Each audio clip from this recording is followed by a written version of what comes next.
Welcome back to TechnoSurgeon YouTube channel. So from Momo underscore US, we got some numbers which you can see on the screen here. These are the some ID numbers, which doesn't make sense. But when you think the next tweet from Momo underscore US, we can see that this ID number correlates to Threadripper, and it's not just Threadripper, but Threadripper is not going.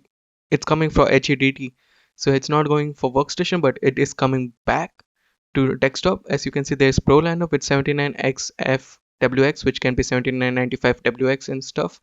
Whereas this Ryzen Threadripper 79x0x, which is Threadripper not Pro, non-Pro. So basically, it is coming back with 7990X or something like that.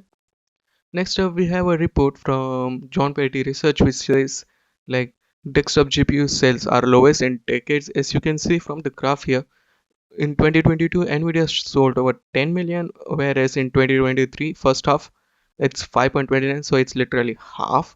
On AMD side, it's 3.21 million, and now it is 0.76, not even 1 million. And Intel has increased a bit, but it doesn't make sense for Intel case.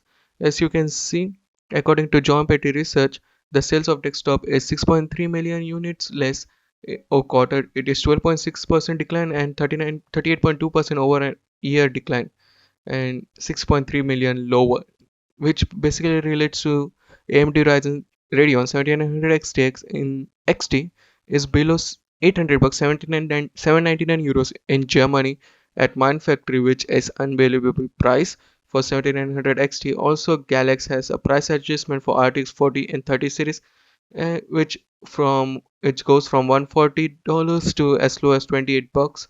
As you can see, it is mentioned over here, and you can take a look at it. It comes from video card, so yeah, it's reputable. Also, in a latest bit of a news, I know I made a video regarding Apple Vision Pro, but Apple has also announced a game porting toolkit already for latest games and WWDC. But according to video cards, Steam Deck also needs like lots of support for the Vulkan API to the DirectX 12 and Vulkan API to work perfectly, and this game porting kit should work with DirectX 12 and 11. And there were some models that were able to make play the Cyberpunk 2077 at sub 15 frames at M1 and 40 frames on Ultra at M2 Max. As you can see on the screen here, it is at 2K resolution, and the frame rate is 15 frames per second. As you can see, it's 15 frames per second on Apple M1, which is not that good. You can't play it, but yeah, it's there. You can at least try it. So you need a latest M2 Max to play the latest game at sub 40 frames per second of 60, because as you can see on the next Diablo 4, which is run on M2 Max, you can see at same resolution you can get a playable frame rate which is almost 80 to 60 frames, 60 to 100 frames per second. Though Diablo 4 is not that demanding, but on Windows it's demanding. So on M2 Max you literally need highest end processors to run these games. But this just shows how Apple's game development toolkit works, which is a nice thing to see. And they were able to have a last demo which was Hogwarts Legacy, and you can also get a respectable 40 to 60 frames per second on M2 Mac.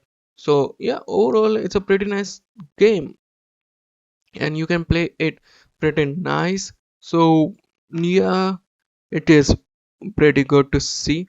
As you can see, it's run on M2 Max at 70 to 80 frames per second, 70 frames, 30 40 frames. So overall it's a pretty solid offering. And lastly for today, we have a leaked benchmark, not a benchmark, but you can say it's kind of a benchmark from 8 core Zen 5 prototype CPU, which appears in a benchmark.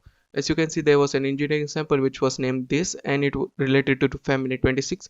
Family 26 is related to Zen 5 because Zen 3 and Zen 4 was related to family 25, and 24 was associated with Zen 2, Zen Plus, and Zen. So they think like family 26 is Zen 5, the new architecture, and it was tested with RX 7900. As you can see, this is a benchmark from Benchlex, which is not that, which doesn't give us any idea about how the performance is, but yeah, just normal specs.